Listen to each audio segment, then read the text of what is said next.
Hello and welcome to this special episode of EU Confidential. This week, EU Confidential goes green.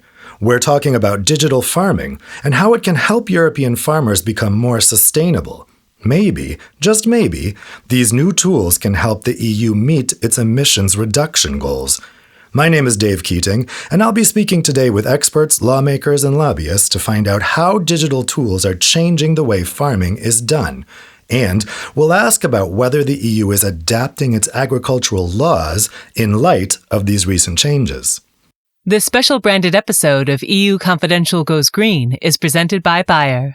The content of this episode is not produced by Politico Europe's editorial team.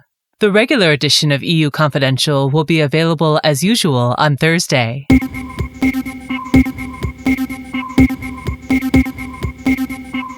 Old-fashioned pastime. Indeed, in Europe, it's often thought of as a traditional way of life that needs to be protected. But if you go to a farm today, you quickly realize that this isn't your grandfather's farming. I recently visited a farm here in Belgium, and as a city dweller, I too was probably expecting some idealized bucolic scene.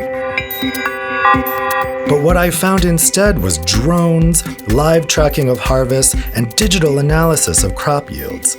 Now, these tools can help farmers save money and farm more efficiently, which is obviously of interest to them, but they can also help reduce emissions from agriculture. And this is a huge issue because agriculture is one of the biggest contributors to climate change. Actually, a new report from the International Panel on Climate Change released in August found that changing the way land is used for farming could be one of the most successful methods for fighting climate change. So if digital tools can help with that, that is a really big deal. But at the same time, some are skeptical about whether these tools are really necessary for greening farming. There are concerns about the proprietary nature of some of these tools, and some farmers are concerned about what happens to the data they are submitting. Another problem is that market forces are not always incentivizing farmers to put these tools into place, because not all of the tools have obvious economic benefit for the farmers, even if they may have tremendous environmental benefit. So lawmakers are looking into how the EU's common agricultural policy can incentivize the adoption of some of these tools. So let's talk to some of the experts to discuss whether digital is really going to be key to decarbonizing European agriculture.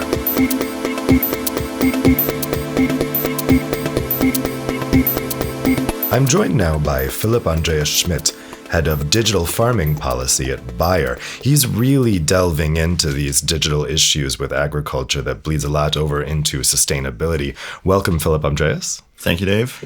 Tell me a little bit about what you do at Bayer. Well, like you said, here in Brussels, I look after our policy topics related to the digital transformation of agriculture. So a lot of the new topics when it comes to how farming is changing, what the impact of new data-driven tools are, and of course, then how does that affect government interests and government policy? Now, over the summer, you and I visited a forward farm here in Belgium. Tell our listeners a little bit about what that is exactly. Absolutely. The forward farming program at Bayer has been around for a number of years. And what we do is we partner with fully real-time operational farms, independently owned farms.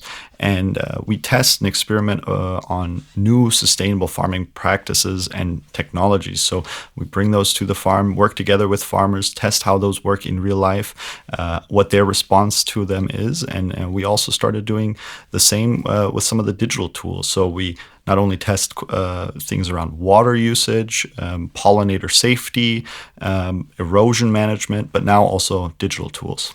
Now, I remember when we were out there at that forward farm, it was a really lovely sunny day, and the farm very much looked like what you would expect a farm to look like. It's in fact a centuries-old farm. But in fact, at the same time, they had these digital tools being used. I remember we watched a combine harvesting on the fields, and we could see live what the harvest was yielding. I had never seen anything like that before. It's kind of different than what people think about when they think of farming, isn't it? Because, people often think of bucolic scenes in the countryside, disconnected from modern civilization. But in fact, farms are becoming more and more connected digitally, aren't they? That's definitely true. Precision agriculture, as a lot of us have heard, is something not brand new. It's been something that's been around since the 90s. GPS tractors, self-guided steering, all types of precision when you think about doing something in the right place at the right time. Now we have a lot more data available and sensors that are able to be collecting data on the farm, in the fields, from the machinery. All this enables farmers to have a much better and deeper understanding of their farm. You can say on average there's about 40 key decisions that are made annually by a farmer that have a direct impact on their harvest. If you can have a much deeper understanding and a much more predictive way of making those decisions, that has a huge benefit for your bottom line, but also it helps you possibly change some practices that have sustainable and environmental footprint benefits as well. So we're not just talking about sensors here, though. We have drone technology, satellites that play a huge role in understanding when a field is healthy or not, which helps make a decision of what to do or when. But we also have AI-based tools that are working and building on all this data that's available that helps us predict something, but it also helps us possibly change some of our farming practices as well.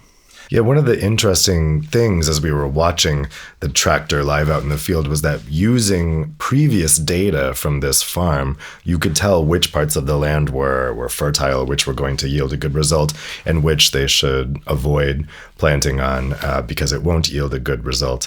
Now, how does this connect with sustainability? I mean, obviously it's wasteful to be farming land that isn't going to yield any crops, but what are some of the other ways that these digital tools contribute to sustainability? I'll reference back to some of the technologies from before. Virtually anything that helps farmers be more efficient, precise, will contribute to an environmental and sustainable benefit. But there are other exciting technologies that are contributing to the space, some further along than others. When we look at drone or satellite imagery, for example, we're able to detect impacting factors much more early. We're able to understand what diseases are present in a field and what stress factors a plant is under. This helps us decide when and what actions we should take to try to remedy that. Additionally, we have the ability through all of this data to understand what is happening and maybe act in a much more predictive and early manner. This reduces the amount of other actions we have to take. So, for example, driving into a field much less often reduces the amount of heavy machinery, tractors, for example, that have to go into a field. This reduces the CO2 emissions potentially, but it also reduces the machinery in the field, which is not great for the soil when you talk about it compacting it all together. Other great examples of where we see sustainability benefits actually come in the smallholder segment, where many farmers farming small plots of land in Asia and Africa, but also parts of Europe. And some of these farmers are now implementing drone technology to understand the health of their field, but in Japan, for example, even using drones to spray crop protection products in rice, which reduces the need for them to enter the field. It's much more efficient and much more sustainable in the end as well. So we're seeing benefits across the board. But when we look to the future, we're seeing small robots that are able to autonomously be in a field 24 hours a day. This certainly is not the case at the moment, but the scalability is coming. And this has the potential to really reduce the amount of fossil fuels needed, the time the farmer is required to actually spend doing these tasks over and over. Is that because the automated ones are more efficient? Well, at this case, we don't have robots in the field at the moment. So the farmer spends the time to drive a tractor through a field, for example. In future, we can see robots that pick weeds or water a plant, for example, all types of different examples.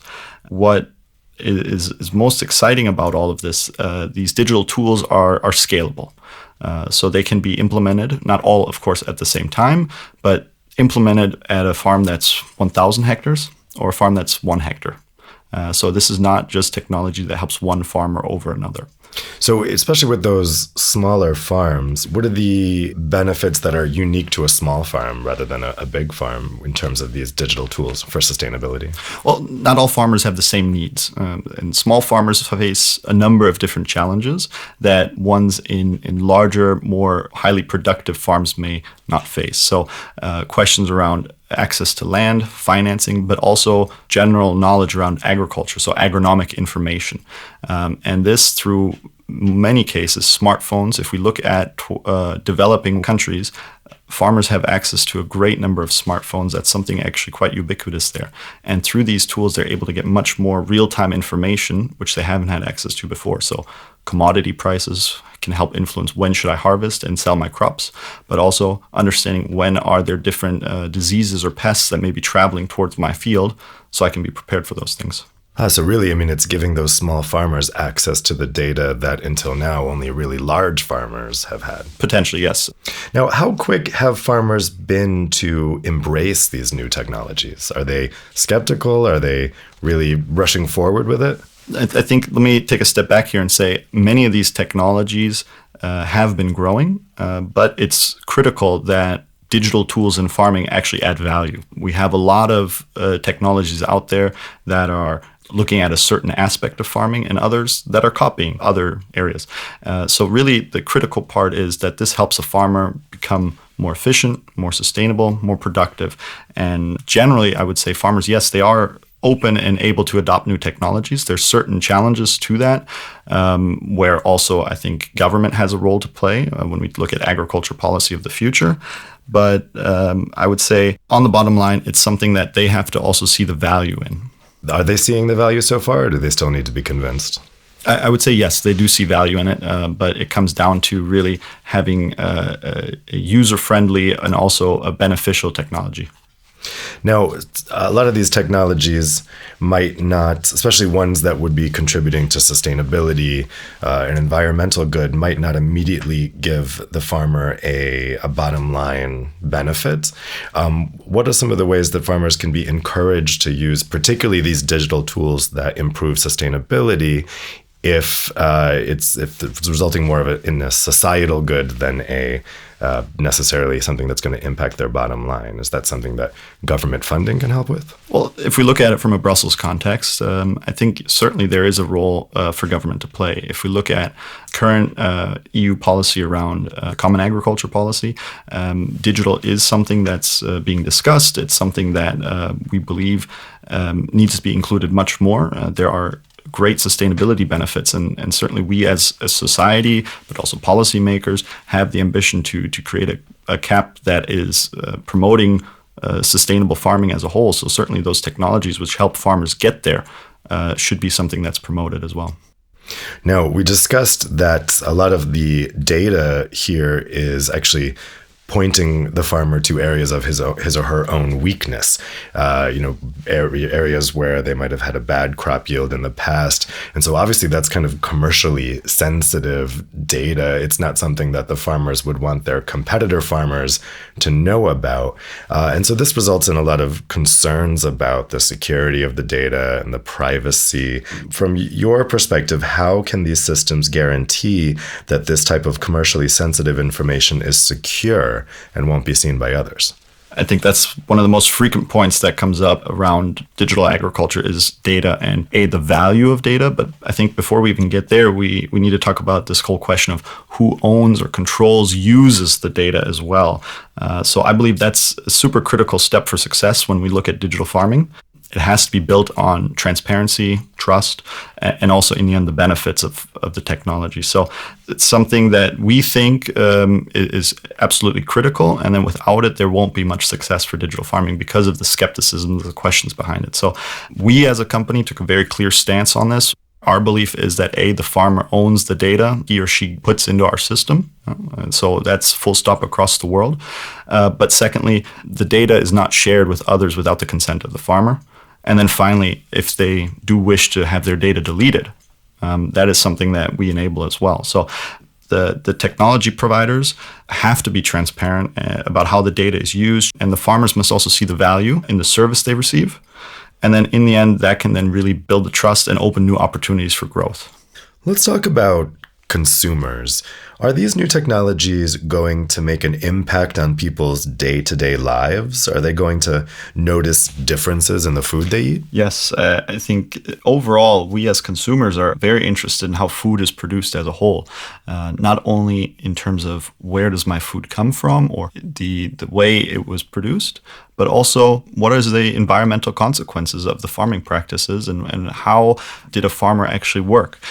So through some of these new digital technologies, we are able to document, track, and trace a number of different data points that people could be interested in.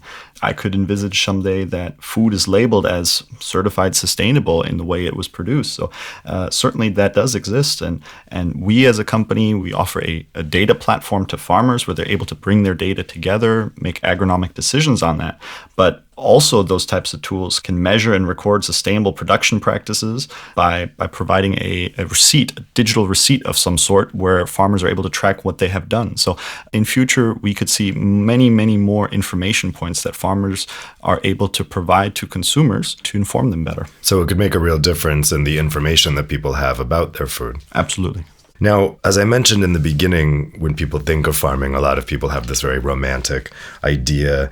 Do you think there is a fear among the public about changes to centuries-old farming practices? Do some of these modern digital tools in the agricultural space make people a little uneasy? I would say that's less the case. Farming is certainly changing. There are a number of challenges that farmers have to deal with, be it climate change questions, the availability of arable land, but also things such as the challenging commodity markets at the moment. So farmers have to react to these types of things and will react to these types of things even without digital technologies. These tools are one of the many in their toolbox and are able to help them be productive and actually supporting their operations. Well, it's definitely going to be a very interesting area to watch going forward. Philip Andreas, thanks so much for talking with me today. Great to be here. Thanks so much. Coming up, we'll head over to the European Parliament to have a chat with Jan Huitema. He's both a farmer and a member of Parliament. You've been listening to a special branded episode of EU Confidential Goes Green, presented by Bayer. The regular edition of EU Confidential will be available as usual on Thursday. So now that we've heard about what some of these digital farming tools are, let's broaden the discussion out to talk about how we can implement them. We're now here in the European Parliament, where the confirmation hearings for the new commissioners in the College of Ursula von der Leyen are taking place. This is a time of big excitement in Brussels, as a new parliament and commission is taking office. In the agriculture space, people are jostling to bend the ears of the new members of the Parliament's Agriculture Committee and the incoming Agriculture Commissioner, Janusz Wojciechowski from Poland. Are these new lawmakers receptive to digital technologies changing the way we farm, or will they prefer to stick with the more old-fashioned traditional practices? Well, joining me today to discuss these issues is Jan Huitema, a liberal Dutch politician who is member of the new Renew Europe group and also himself a farmer. We also have Daniel Azevedo, Director of Commodities, Trade and Technology at Copa Cogeca, which is the association here in Brussels lobbying on behalf of farmers. And still with us is Philip Andreas Schmidt. Thank you. Thank you. So, Jan, let's start with you. You're both a farmer and a lawmaker, so you straddle both worlds. How good do you think the EU has been to responding to the concerns and needs of the farming community when it comes to increasing the sustainability of farming? Well, I think it can do better. I think European legislation should be modernized much more. I think there is the willingness, but in the end, in the decision making, it's still quite old-fashioned. I think the world is changing a lot. Agriculture is changing rapidly, and they are much further, I believe, than we think they are. So I think it's time to modernize European legislation, for example, in the Common Agriculture Policy, and also maybe in enhancing better new innovation in agriculture, like digital farming, for example.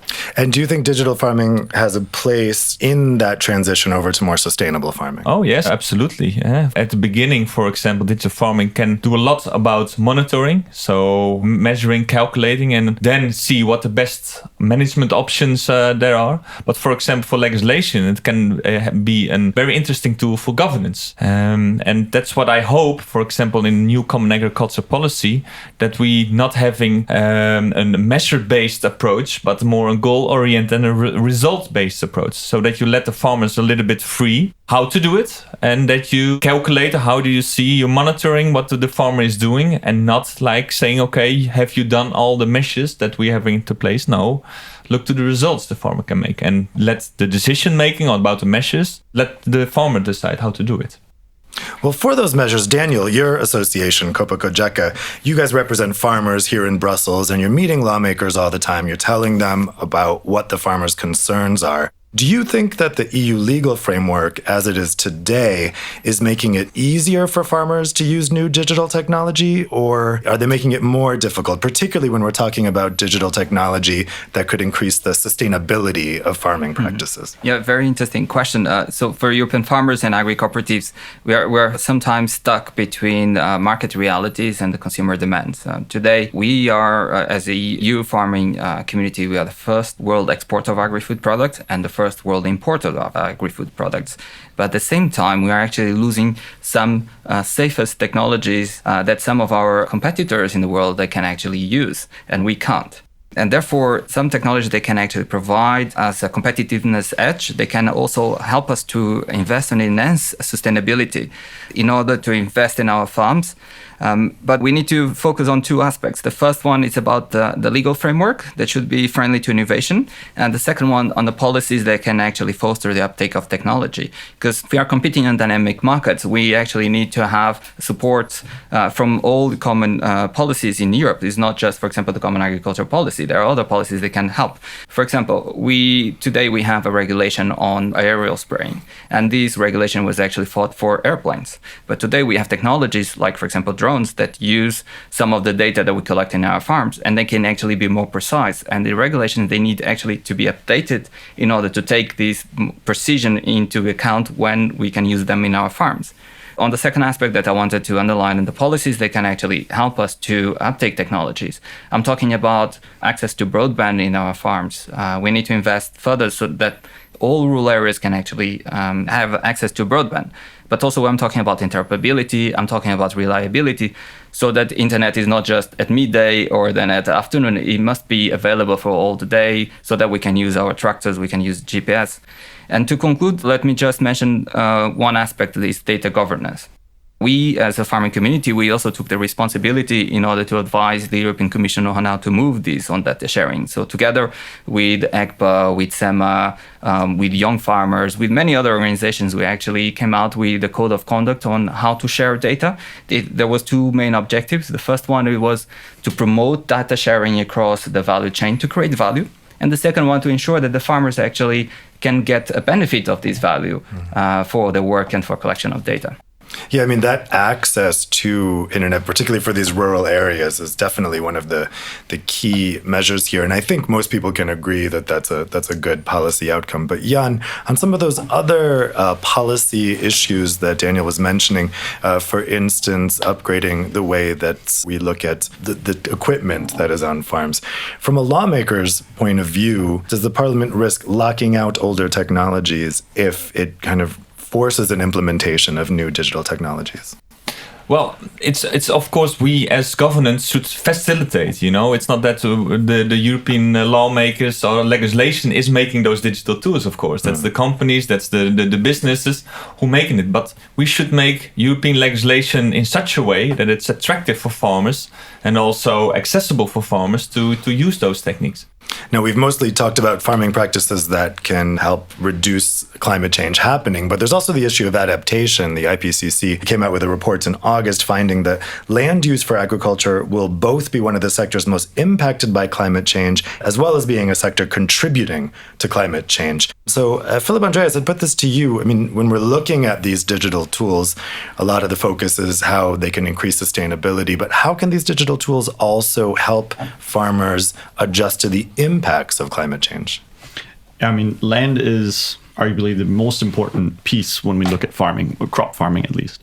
And so there is a huge role to play when it comes to the potential sequestration and use of CO2 in the environment, but also the larger discussion around how are we farming, how productive are we, what are we bringing out of our land. And we also see a huge reduction in the availability of arable land as well across farming in Europe, globally as well. So all those things play a huge factor. And so the more technologies, and now I'm taking digital out of the equation, but technology in general has to play a role in terms of helping the farming community be more efficient and balancing the objectives of our more environmentally and more sustainable farming practices. So our view, and I think Jan and Dania certainly, based on the comments, agree, digital has a role to play in that. And we have to make sure that we, facilitate the availability, the adoption of those tools, but then also make sure that farmers are encouraged to further work in those directions. So if we're saying through new farming practices, through new technologies, we can reduce the amount of water that's needed, we can help the soil sequester more CO2. Certainly there's ways to work around that, also encouraging farmers to do that. So in some cases we see these CO2 credits popping up, which encourage farmers to be more active on that space, and that they're then rewarded for their actions as well when it comes to the land use that they have.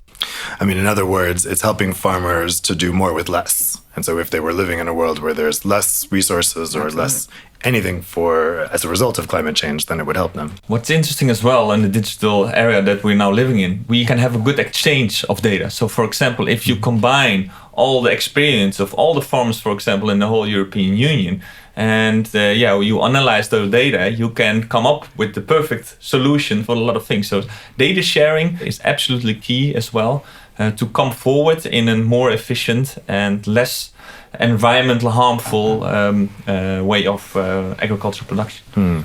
Now, as we sit here in the European Parliament, one of the biggest things about agricultural policy in the EU is the CAP, the Common Agricultural Policy. This is always one of the more contentious areas of EU policy and also one of the biggest areas of the budget. And as part of the last round of reforms for the CAP, funds are now being tied to the setting aside of some agricultural land for greening measures such as planting forests to absorb carbon, things like that. How can digital tools help farmers meet these requirements, Daniel? It is very important. I'll go back just to talk about, because climate change and all the greening measures, everything, it's very much connected. We are already facing the impact of climate change. There are no climate deniers in farming. We know the impact. And in the last years, what we have managed to do was to reduce actually emissions by 20% in the last years. And technology was one of the factors that actually help us to deliver that. Things like GPS, things like remote sensing. Now they look like common sense for everyone. But at the time that farming started introducing these in the farming practices, were revolutionary. I remember I was studying in my university. I studied remote sensing 20 years ago, and that was something that was revolutionary. So today, these technologies, if we have access, they will actually help us to understand better the impact on the greening areas, to delimit it there.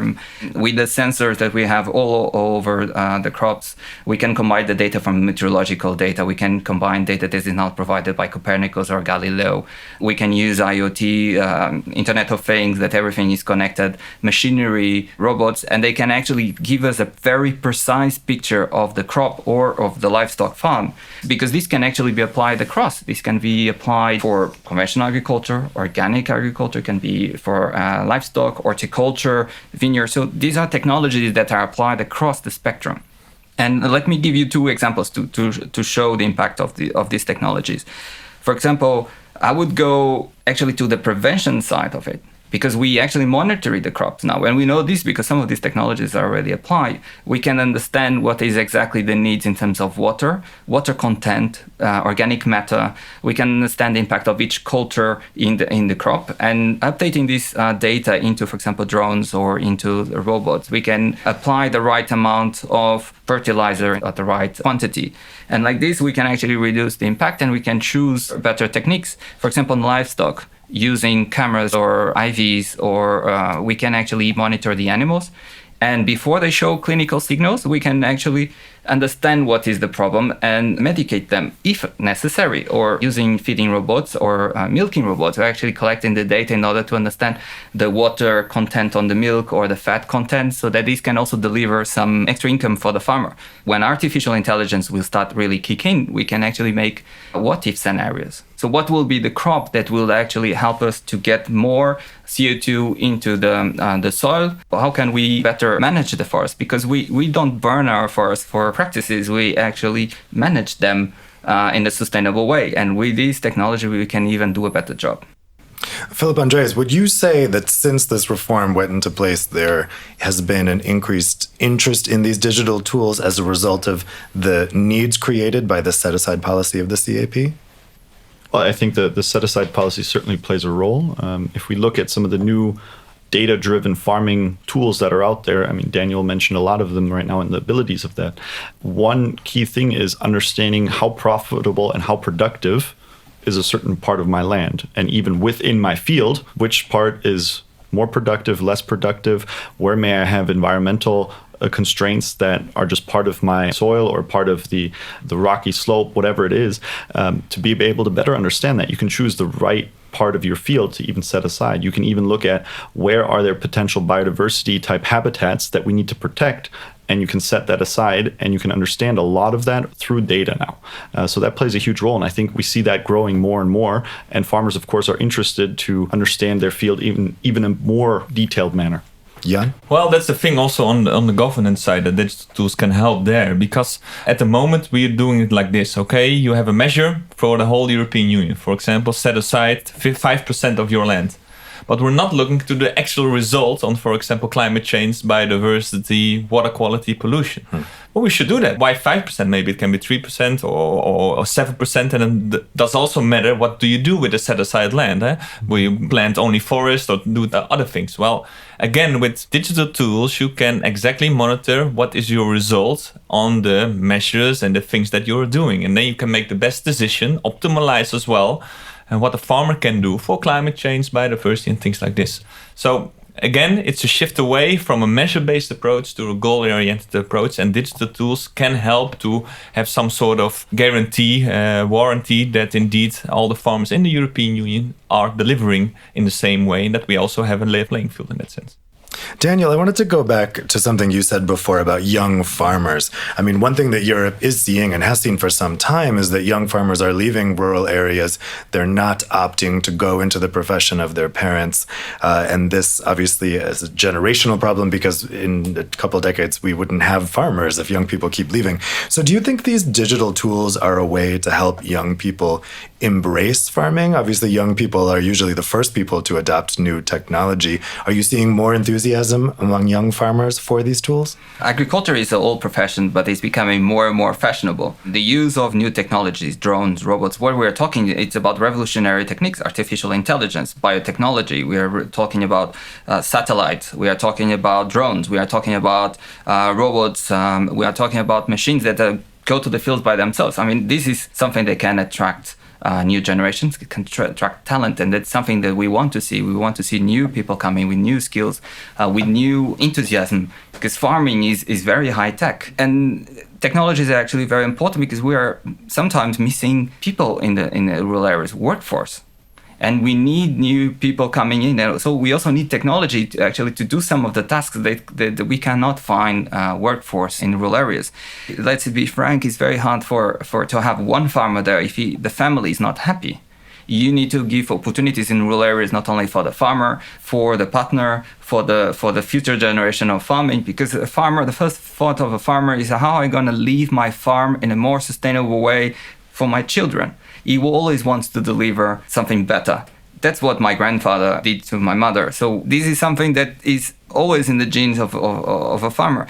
And technologies, as long as they are affordable and they actually respect our standards that we are very committed to, it is something that can help to bring generation, but it can also deliver to the farmer the tools that he needs to deliver for the society.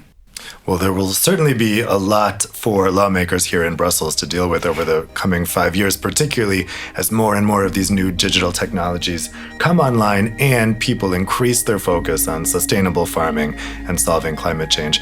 Gentlemen, thank you all so much for speaking with me today. You're welcome. Thank you. Thank you.